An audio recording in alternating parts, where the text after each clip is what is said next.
ಅಷ್ಟರಲ್ಲೇ ಮೊಬೈಲ್ ಸೈಡ್ಗೆ ಇಟ್ಬಿಟ್ಟು ಏನೋ ಯೋಚನೆ ಮಾಡ್ತಾ ಇದೀಯಾ? ಹಾಗೇನು ಇಲ್ಲ ಮಗ. ಈ ಕಾಲೇಜ್ ಹುಡುಗಿರಿಗೆ ಮೆಸೇಜ್ ಅನ್ನೋದು ಮಾಡಲೇಬಾರ್ದು ಮಗ. ಯಾಕೆ ಮಗ, ಏನಾಯ್ತು? ಮಾತೆತ್ತಿದ್ರೆ ಸಾಕು ಮಗ, ಒಳ್ಳೆ ಭಿಕ್ಷುರ್ತಾರ ಅಣ್ಣ ಅಣ್ಣ ಅಣ್ಣ ಅಂತ ಇರ್ತವೆ. ಏನ್ ಇವ್ರ ಅಪ್ಪರ ಮನೆ ಆಸ್ತಿ ಎಲ್ಲ ಅರ್ಧ ಪಾಲೇನಾದ್ರು ಕೊಡ್ತಾವ ಅಲ್ವಾ? ಕೋರ್ಟ್ ಏನಾದ್ರೂ ಆರ್ಡರ್ ಮಾಡಿದ್ರೆ ಸೀದಾ ಅಣ್ಣ ಅಂತ ಕರ್ದವ್ರ ಮನೆಗೆ ಹೋಗಿ ಕುತ್ಕೊಂಡ್ಬಿಡ್ಬೇಕು ಮಗ. ಇಮ್ಯಾಜಿನೇಷನ್ಗೇನೋ ಸೂಪರ್ ಆಗಿದೆ ಮಗ, ಬಟ್ ಇದೆಲ್ಲ ಆಗೋ ಕೆಲಸ ಅಲ್ಲ. ಹೋಗ್ಲಿ ಬಿಡು. ಮತ್ತೆ ನಿಂದೇನ್ ಸಮಾಚಾರ?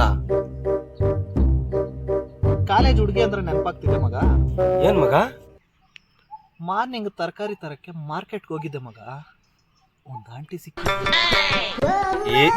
ಏನ್ ಫುಲ್ ದಿಲ್ಕುಶ ಆಗಿರುತ್ತೆ ಬಿಡು.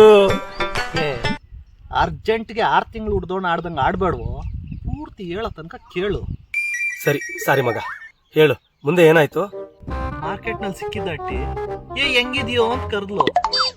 ನಾನು ಮೋಸ್ಟ್ಲಿ ಯಾರನ್ನೋ ಕರೆಯೋ ಬದಲು ಕನ್ಫ್ಯೂಸ್ ಮಾಡ್ಕೊಂಡು ನನ್ನ ಕರೆದಿದ್ದಾಳೆ.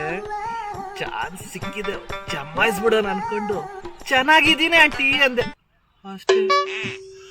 ಆಮೇಲೆ ಏನಾಯ್ತು ಮಗ, ಬೇಗ ಹೇಳು. ಅಷ್ಟಕ್ಕೆ ಆಂಟಿ ಕಣ್ಣು ಕೆಂಪು ಮಾಡ್ಕೊಂಡು ಸಿಟ್ಟಿಂದ ನೋಡಿದ್ರು. ನನಗೂ ಭಯ ಸ್ಟಾರ್ಟ್ ಆಯ್ತು. ಆಮೇಲೆ ಏನಾಯ್ತು ಮಗ? ಆಮೇಲೆ ಏನಿದೆ, ಮಣ್ಣಂಗಡ್ಡೆ. ಮುಂದೆ ಮಾತಾಡ್ತಾ ಗೊತ್ತಾಯ್ತು ಅವಳು ನನ್ನ ಕ್ಲಾಸ್ಮೇಟು.